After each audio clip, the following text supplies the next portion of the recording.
Late April to early May 1943. An olive grove near Tunis, Tunisia, North Africa. Allied reconnaissance units discovered what intelligence officers would later describe as the most valuable intelligence windfall of the entire North African campaign. Tiger 712, abandoned, intact, and fully functional. The massive German heavy tank sat silently among gnarled olive trees, its fearsome 88mm gun motionless. The crew had fled without destroying their vehicle. No demolition charges had been placed. Through the chaos of total military collapse, the Germans had left their most feared weapon for the Allies to capture whole. What would be learned from this 60-ton steel monster would prove more valuable than destroying a dozen Tigers in combat. This tank would reveal not just German engineering excellence, but a critical strategic weakness that made even the mightiest weapon vulnerable on the battlefield, not through inadequate armor or insufficient firepower, but through an appetite for fuel so massive it defied sustainable military operations. The North African campaign ended in complete disaster for Axis forces. Between May 7th and May 13th, 1943, approximately 230,000 German and Italian soldiers surrendered in Tunisia. The entire Afrika Korps ceased to exist as a fighting force. Among the surrendered units were survivors from Heavy Panzer Battalion 501, one of Germany's premier armored formations equipped with Tiger tanks. These Tigers had arrived in Tunisia beginning in late November 1942. 3 Tigers from Heavy Panzer Battalion 501 reached Tunis on November 23, 1942, marking the combat debut of German heavy tanks in North Africa. More Tigers arrived through December and January, eventually building battalion strength to 20 operational vehicles. The Tiger's reputation preceded its arrival in Tunisia. Soviet forces on the Eastern Front had encountered these behemoths in January 1943 near Leningrad. Red Army reports described vehicles that could destroy T-34 medium tanks from distances exceeding 2,000 meters. The Tigers mounted the famous 88mm gun, derived from Germany's highly effective anti-aircraft weapon and converted for anti-tank purposes.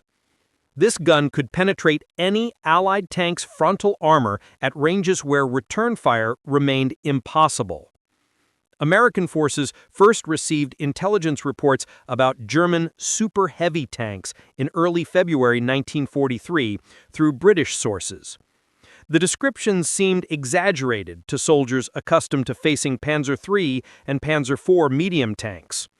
Intelligence summaries described a tank weighing over 55 tons, with frontal armor 100 millimeters thick and a main gun capable of destroying Allied tanks at distances beyond 2 kilometers.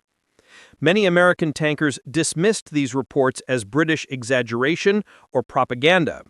The reality would exceed even the intelligence warnings. On February 14, 1943, German forces launched Operation Frühlingswind, Spring Wind, striking American positions at Faid Pass in central Tunisia. Elements of the 21st Panzer Division, reinforced by Tigers from Heavy Panzer Battalion 501, attacked Combat Command A of the United States 1st Armored Division. The Battle of Sidi Bouzid on February 14th and 15th demonstrated Tiger superiority decisively. Combat Command C of the 1st Armored Division counterattacked on February 15th with 52 Sherman medium tanks. German forces had positioned anti-tank guns in a classic ambush, with Tigers supporting from longer ranges. By the time Combat Command C withdrew, 46 of 52 Sherman medium tanks had been destroyed or disabled. Post-battle analysis revealed critical information about the Tiger threat. A battlefield survey conducted 3 weeks after the engagement mapped destroyed American tanks and determined what weapons had killed them. Remarkably, only 1 Sherman had been hit by an 88mm round, either from a Tiger or from towed 88mm anti-tank guns. Most American tanks fell to 50mm guns from Panzer IIIs or 75mm guns from Panzer IVs. The survey demonstrated that Tigers were relatively few in number, but their psychological impact far exceeded their actual battlefield presence. The Battle of Kasserine Pass, beginning February 19, 1943, introduced American ground forces to large-scale combat against experienced German armor. Tigers participated in the offensive, though in limited numbers. American Sherman tanks mounting 75mm guns had to close within 300 meters for any possibility of penetrating Tiger armor from flank or rear angles. Tigers could engage effectively from 2,000 meters with virtual impunity from frontal attack. The psychological impact on American tank crews proved severe. Army medical officers documented what they termed Tiger phobia among tankers who had encountered the German heavy tanks. The mere report of Tigers in an operational area would cause American units to request air support and artillery preparation before advancing. This psychological effect multiplied the Tiger's tactical value far beyond its actual numbers. By March 1943, training materials had to be developed specifically to address Tiger phobia among American armored units. Intelligence summaries emphasized that Tigers appeared in very limited numbers, that they possessed vulnerabilities, and that proper tactics could neutralize their advantages. However, the training materials could offer little tactical guidance for Sherman crews facing Tigers in direct combat, beyond the unsatisfying advice to call for artillery or air support. The final weeks of the Tunisian campaign in April and early May 1943 revealed a different Tiger vulnerability, one that would prove even more significant than any Allied weapon. Mechanical breakdowns, spare parts shortages, and fuel supply problems immobilized more Tigers than Allied action destroyed. Heavy Panzer Battalion 501 had arrived in Tunisia with 20 Tigers and 16 Panzer III support tanks. By the end of April, only a handful remained operational. The rest sat abandoned or destroyed by their own crews as German forces collapsed. The battalion's war diary, captured by British forces and later shared with American intelligence, documented the deteriorating situation week by week. These entries painted a stark picture of logistical failure. December 1942, 20 Tigers operational upon arrival. December 28th, only 14 remained operational, with 8 down for mechanical repairs. Spare parts proved unavailable. Fuel supply was irregular and insufficient for sustained operations. January 30th, 1943, only 11 Tigers remained operational. The diary noted that fuel shortages were becoming critical, with each Tiger requiring continuous supplies of fuel, lubricants, and spare parts that German logistics in North Africa could not provide consistently. March 1943, only 6 Tigers operational, with the remainder down from mechanical failure or fuel shortages. Requests for spare engines were denied, with headquarters reporting no engines available anywhere in the theater. The April 20th entry captured the desperation. Allied offensives were breaking through all German positions. Orders came to retreat, but fuel supplies were sufficient only for limited movement. Many Tigers would have to be abandoned. Demolition teams were overwhelmed trying to destroy so much equipment. Some vehicles would inevitably fall into enemy hands intact. Tiger 712 never received demolition charges. Its crew, facing overwhelming Allied pressure and desperately low on fuel, abandoned the vehicle in an olive grove near Tunis. Whether they expected demolition teams to reach it or simply fled to survive remains unknown. The chaos of total military collapse left many such questions unanswered. Lieutenant Sue of the 104th Tank Workshop, Royal Electrical and Mechanical Engineers, documented the discovery of Tiger 712 on June 9, 1943. His report noted the tank sat functional and intact in an olive grove alongside other German vehicles, including at least 2 other Tigers and a Panzer III. The grove appeared to have served as a field workshop, with one Tiger's engine covers removed. Demolition had destroyed one Tiger completely, but Tiger 712 remained untouched.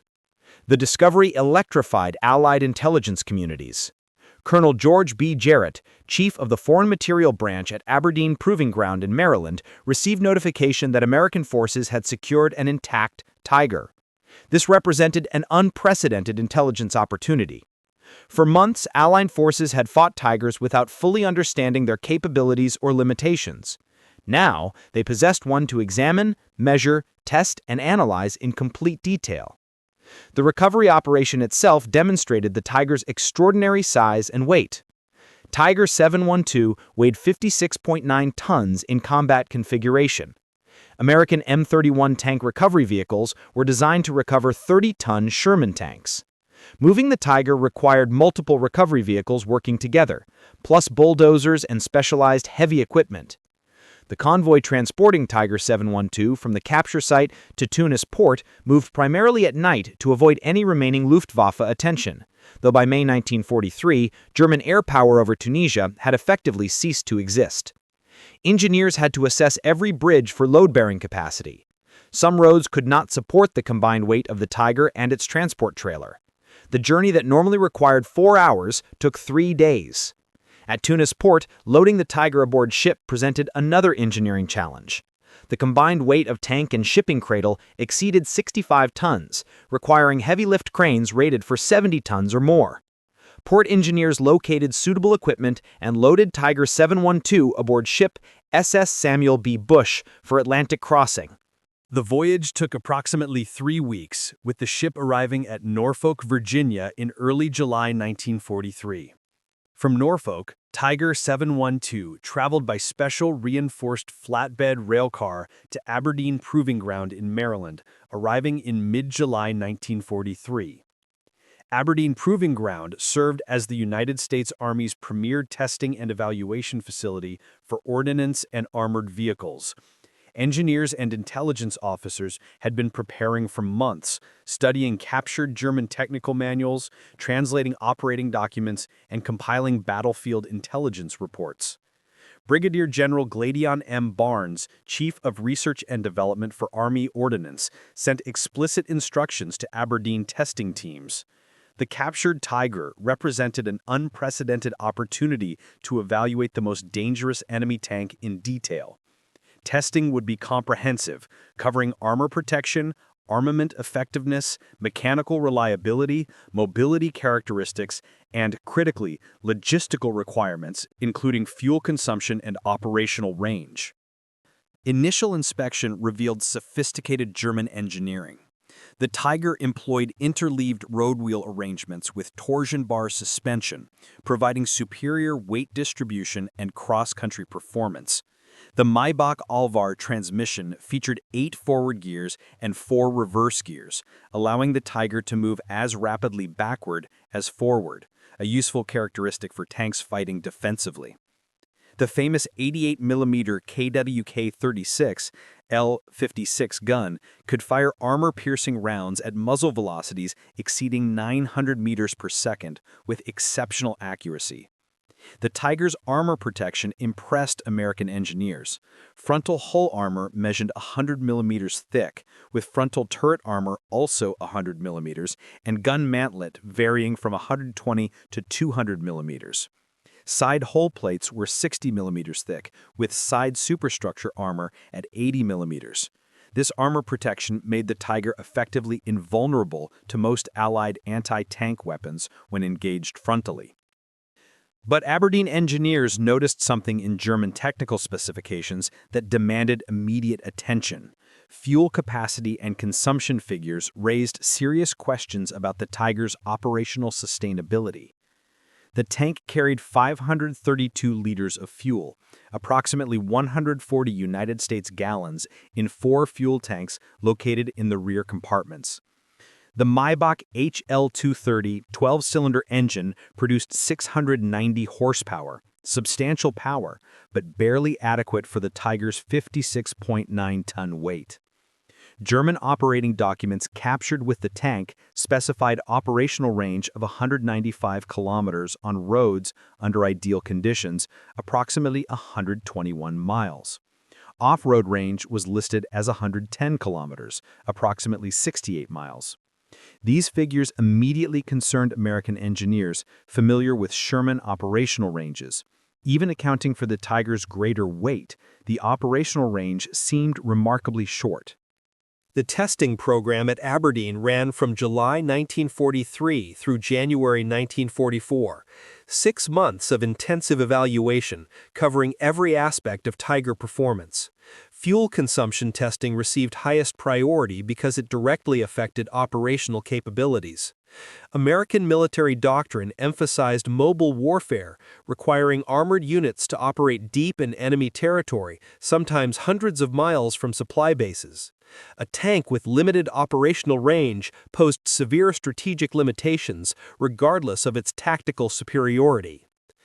Tests on paved roads at steady cruising speed confirmed German specifications. Tiger 712 consumed approximately 195 liters per 100 kilometers on roads, equivalent to roughly 1.2 gallons per mile.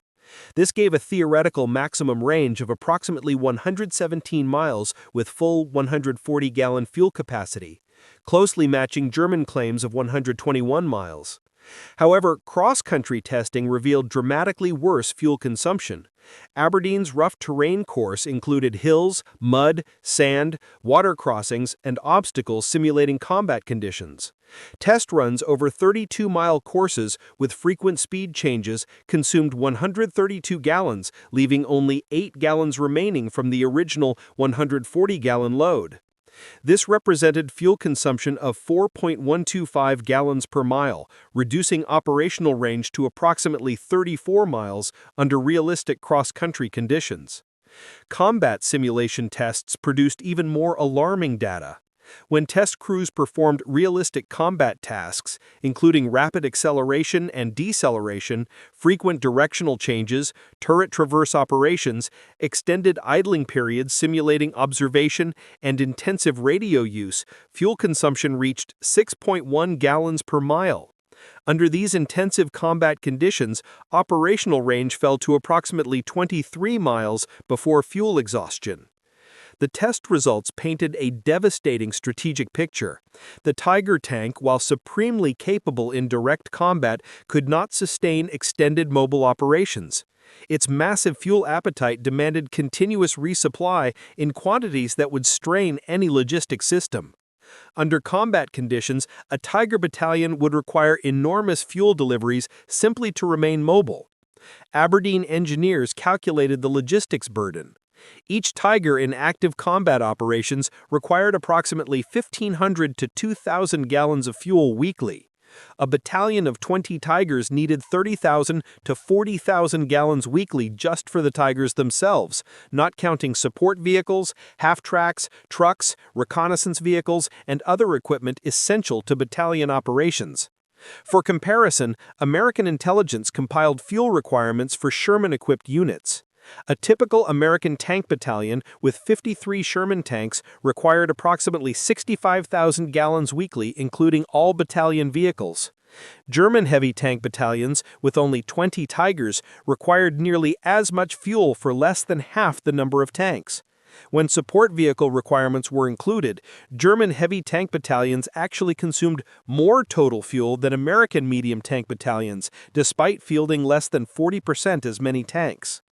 Colonel Barnes compiled Aberdeen testing data into classified intelligence reports distributed to all Army Armor Commands in October 1943. The reports emphasized critical findings. Tiger tanks possessed formidable combat capabilities, including armor protection superior to all Allied tanks and main armament effective beyond 2,000 meters. However, a critical vulnerability had been identified. Fuel consumption limited operational range to approximately 120 miles under ideal road conditions, reduced to 30 to 40 miles under realistic combat conditions. German logistics must provide continuous fuel supply or Tigers would become immobilized. Immobilized Tigers cannot fight. The reports recommended strategies to interdict enemy fuel supply lines as effective methods for neutralizing Tiger threats. Intelligence officers cross-referenced Aberdeen data with captured German supply documents, revealing the full scale of Germany's logistical nightmare in sustaining Tiger operations. The analysis showed that German logistics in 1943 and 1944 could barely support Tiger fuel requirements, even under favorable conditions. With Allied air power systematically destroying German supply lines, fuel shortages would inevitably cripple Tiger effectiveness.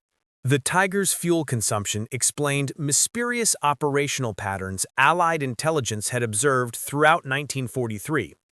German heavy tank battalions rarely operated more than 30 to 40 kilometers from established supply bases. Tigers avoided prolonged movements when possible. They frequently assumed static defensive positions rather than pursuing defeated enemies. This was not merely tactical preference, but logistical necessity, imposed by limited operational range. Captured German unit war diaries from multiple fronts confirmed the analysis. Heavy SS Panzer Battalion 101's war diary from Normandy in summer 1944 documented recurring fuel shortages. July 8th entry. Excellent combat results. 16 Sherman tanks and 3 Cromwell tanks destroyed for loss of 1 Tiger to mechanical failure. However, fuel supplies were exhausted after 4 hours of combat. The battalion sat immobile, awaiting fuel trucks while Allied forces withdrew. Pursuit was impossible due to fuel shortage. July 20th entry. Fuel allocation reduced by 40%, with orders to conserve fuel strictly. Tigers were restricted to defensive positions only, with no offensive operations authorized until fuel situation improved. The entry lamented that the best tanks in Europe sat idle for want of fuel. August 6th entry. 3 Tigers abandoned during withdrawal from the Falaise pocket. All were mechanically functional but had empty fuel tanks with no fuel available for movement. Demolition charges were placed, but crews were uncertain if detonation succeeded. Crews evacuated on foot. British intelligence shared captured documents showing identical patterns on other fronts. Heavy Panzer Battalion 503's records from Italy showed Tigers repeatedly immobilized by fuel shortages. 5th SS Panzer Division Viking records from the Eastern Front told the same story, of combat effectiveness crippled by inability to maintain fuel supplies. Everywhere Tigers operated, fuel shortages limited their effectiveness. American intelligence distributed tactical guidance based on Aberdeen findings to all combat units by November 1943. The guidance offered revolutionary new approaches to defeating the seemingly invincible Tiger. When encountering Tigers, units should avoid direct frontal engagement when possible. Instead, maneuver to force Tigers to reposition. Each mile a Tiger moves consumes significant fuel reserves. Extended maneuvering exhausts Tiger fuel supplies rapidly. Immobilized Tigers can be bypassed or destroyed with artillery and air support rather than risking direct tank engagement. Training films produced in late 1943 incorporated fuel consumption findings. One film, titled Understanding German Heavy Tanks, explained clearly that the Tiger tank consumed approximately 3 to 6 gallons of fuel per mile, depending on terrain and tactical situation. Sherman tanks consumed less than 1 gallon per mile under most conditions. This meant American tanks could maneuver 5 to 6 times farther on equivalent fuel. Crews were instructed to use their mobility advantage, making Tigers chase American formations, burning scarce German fuel, then striking when Tigers could no longer maneuver effectively. The Normandy campaign in summer 1944 validated Aberdeen's analysis completely. As Allied forces broke out from beachhead positions in July and August, German armor units found themselves unable to conduct mobile operations. Heavy Panzer battalions equipped with Tigers and Panthers sat immobilized, not from battle damage, but from empty fuel tanks. American armored divisions advanced 130 miles in 7 days during the breakout. Tigers could not match this operational tempo even with full fuel tanks. Their actual combat range of 30 to 40 miles meant they could barely reposition between defensive positions, much less conduct mobile operations across the battlefield. The liberation of France in August and September 1944 provided overwhelming physical evidence of Tiger fuel problems. Reconnaissance units found dozens of abandoned Tigers and Panthers along German retreat routes. Most showed no significant battle damage. All had empty fuel tanks. German crews had destroyed what vehicles they could, but often lacked even the fuel necessary to conduct proper demolitions. Operational tanks were simply abandoned when fuel ran out. The Ordnance offensive in December 1944 exposed the fuel crisis catastrophically. German forces launched their last great Western offensive with strict fuel rationing. Each panzer division received fuel calculated for approximately 150 kilometers of movement, with operational plans assuming capture of Allied fuel dumps for resupply. The plan failed completely.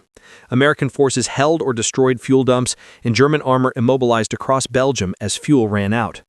Kampfgruppe Piper, spearhead of 6th Panzer Army's offensive, advanced 60 kilometers before fuel exhaustion stopped all movement. The battle group included Tigers from 1st SS Panzer Division Leibstandarte SS Adolf Hitler. Major Hal D. McCown, an American officer captured by Kampfgruppe Piper, who later escaped, testified that German officers discussed the fuel situation openly. They desperately needed to capture American fuel dumps. When American forces held the dumps, the German offensive collapsed. McCown witnessed Tiger crews frantically siphoning fuel from disabled vehicles, trying to get at least some Tigers moving. The fuel crisis was total and absolute. German records captured after the war reviewed that fuel shortages dominated German operational planning from 1943 onward. Each Tiger consumed approximately 300,000 gallons of fuel over its average service life. That same fuel quantity could have powered 7 Panther tanks or 18 Panzer IV tanks. Germany had chosen concentrated firepower over distributed capability and paid the strategic price in operational paralysis when fuel supplies dwindled. The final American assessment, prepared by Army Ordnance in March 1945, concluded definitively. The Tiger I heavy tank represented exceptional design for individual combat performance, but catastrophic failure in logistical sustainability. Fuel consumption of approximately 1.2 gallons per mile on roads, increasing to 3 to 6 gallons per mile under combat conditions, rendered the Tiger operationally unsustainable in extended campaigns. German industry could produce these tanks. The German military could crew them with skilled tankers, but German logistics could not fuel them adequately, especially under constant Allied air interdiction of supply lines. After the war, Allied forces interrogated captured German tank designers and engineers. Henschel engineers who developed the Tiger admitted that fuel consumption concerns were raised during the design phase, but were overruled by military demands for maximum armor protection and firepower. Erwin Otters, a senior engineer at Henschel, testified to Allied interrogators in May 1945 that engineers calculated during the design phase that Tiger fuel consumption would limit operational range to approximately 120 kilometers on roads, significantly less in combat conditions. This was reported to Wehrmacht procurement officers who acknowledged the limitation but insisted that the Tiger's combat superiority would enable quick, decisive victories before fuel became a critical limiting factor. History proved them wrong. Dr. Ferdinand Porsche, whose competing Tiger design was rejected in favor of Henschel's version, provided testimony explaining that both competing designs suffered from excessive fuel consumption. His design used gasoline-electric drive, which was even less fuel-efficient than Henschel's mechanical transmission. Engineers knew that no heavy tank weighing 55 to 60 tons could achieve acceptable fuel economy with technology available in 1942. But German military leadership demanded the heaviest armor and most powerful gun, regardless of logistical consequences. The result was a tank that could dominate any individual battle, but could not sustain campaigns. The Tiger's fuel consumption became a prominent teaching example in post-war military education. The United States Army Command and General Staff College used it extensively in logistics courses to illustrate a fundamental principle. A weapon that cannot be sustained in combat is not an effective weapon, regardless of tactical performance. The Tiger tank, despite its fearsome reputation and genuine tactical superiority, ultimately proved this principle through thousands of examples across European battlefields. Superior tactical performance without logistical sustainability equals strategic failure. Tiger 712 remained at Aberdeen Proving Ground as a training exhibit until 1989, serving for 46 years as a physical reminder of the importance of logistics in armored warfare. The tank that had terrorized Allied crews in 1943 became a classroom tool, teaching the critical relationship between tactical capability and strategic sustainability. Generations of American armor officers studied it, learning lessons about balancing firepower, protection, and mobility with sustainable logistics. In 1989, Tiger 712 was loaned to Germany for restoration and display. It eventually returned to the United States and currently resides at Fort Moore, Georgia, formerly Fort Benning, as part of the United States Armor and Cavalry Collection. The left side of the hull and turret remain cut open for instructional purposes, revealing internal components to students. It stands as both monument and teaching tool, representing German engineering excellence that ignored operational sustainability constraints. The capture and testing of Tiger 712 provided intelligence that fundamentally shaped Allied tank tactics for the remainder of World War II. American tank crews learned that the fearsome Tiger possessed a vulnerability more significant than any weakness in its armor scheme. It consumed fuel at rates that made sustained mobile operations impossible when facing Allied air interdiction and systematic attacks on German supply lines. Understanding this vulnerability allowed Allied forces to develop effective countertactics that neutralized Tiger advantages without requiring equivalent armor or firepower. Understanding Tiger fuel consumption influenced American tank design for decades after the war. The M48 Patton tank, developed in the 1950s, achieved better than 1 mile per gallon fuel economy despite weighing 47 tons and mounting a powerful 90mm gun. American engineers remembered that mobility depends fundamentally on fuel efficiency, and fuel efficiency demands disciplined engineering choices balancing multiple competing requirements. The lessons learned from Tiger 712 ensured that operational range remained a critical design parameter for all subsequent American armored vehicles. Modern main battle tanks continue the legacy of balancing firepower, protection, and mobility with sustainable logistics. The M1 Abrams tank, introduced in 1980, carries over 500 gallons of fuel and achieves approximately 0.6 miles per gallon, enabling operational range exceeding 300 miles on roads. Despite being a gas turbine-powered 70-ton vehicle, the Abrams maintains sufficient operational range for deep strikes and mobile operations. Designers ensured that even the most powerful tanks can go the distance operationally, a lesson learned partly from Tiger 712. Tiger 712 sits today in climate-controlled storage at Fort Moore, Georgia. Its 88mm gun remains silent forever. The Maybach engine that consumed fuel so voraciously will never run again.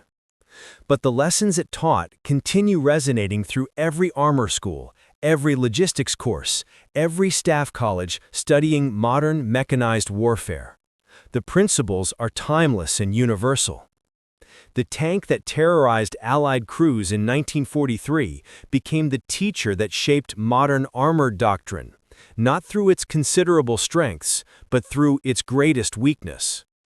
The Tiger could dominate any single battlefield through superior firepower and protection, but it could not reach distant battlefields, could not sustain extended operations far from supply bases, and could not survive the systematic fuel starvation that Allied air power and logistics targeting inflicted on German forces.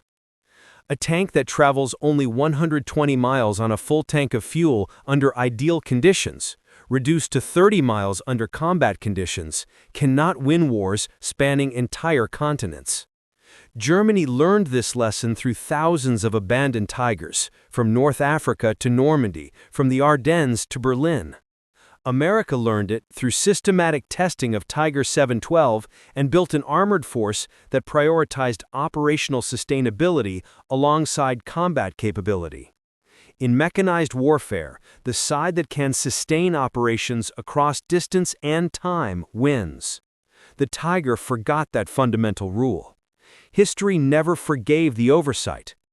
the capture and testing of Tiger 712 ensured that Allied forces understood completely: firepower means nothing without fuel to reach the battlefield. Armor protection means nothing without mobility to exploit tactical success. The best tank in the world means nothing without the logistics infrastructure to sustain it across extended campaigns in hostile territory under enemy air attack. Tiger 712 stands today as both monument and teacher. Monument to German engineering ambition that exceeded logistical reality and strategic sustainability. Teacher of the enduring principle that warfare requires sustainable systems engineering, not merely superior weapons. The most powerful weapon becomes an expensive, immobile sculpture when it cannot move to the next battle. The Tiger tank proved that lesson definitively and repeatedly across European battlefields. The Americans who captured and tested it learned that lesson completely and incorporated it into doctrine that guides armored forces to this day. Modern armored forces remember that lesson constantly, designing systems that balance lethality with sustainability. The 60-ton steel beast that once terrorized battlefields now teaches quietly in a Georgia museum. Its greatest contribution to military history was not the enemy tanks it destroyed in combat, but the understanding it provided about the essential relationship between tactical excellence and strategic sustainability. In that paradox lies the complete story of Tiger 712. The most dangerous tank in the world, ultimately defeated not by superior enemy weapons, but by its own insatiable appetite for fuel that German logistics could never adequately satisfy. From the olive groves of Tunisia to the hedgerows of Normandy, from the forests of the Ardennes to the rubble-strewn streets of Berlin, abandoned tigers marked Germany's retreat. Each silent hulk told the same story. Brilliant engineering married to inadequate logistics equals strategic failure. Behind each abandoned Tiger stood German tank crews, highly trained, experienced soldiers forced to flee on foot, abandoning the most powerful weapons in their arsenal simply because those weapons could not be sustained in the field. The human toll of this logistical failure extended beyond the tankers themselves. Infantry units that relied on Tiger support found themselves exposed when their armored guardians sat immobile for lack of fuel. Supply troops died trying to deliver fuel through Allied air attacks. Engineers worked desperately to improvise solutions to problems that superior planning could have prevented. Germany's Tiger program represented a strategic blind spot that characterized much of Nazi military planning, an obsession with technological superiority that ignored practical sustainability.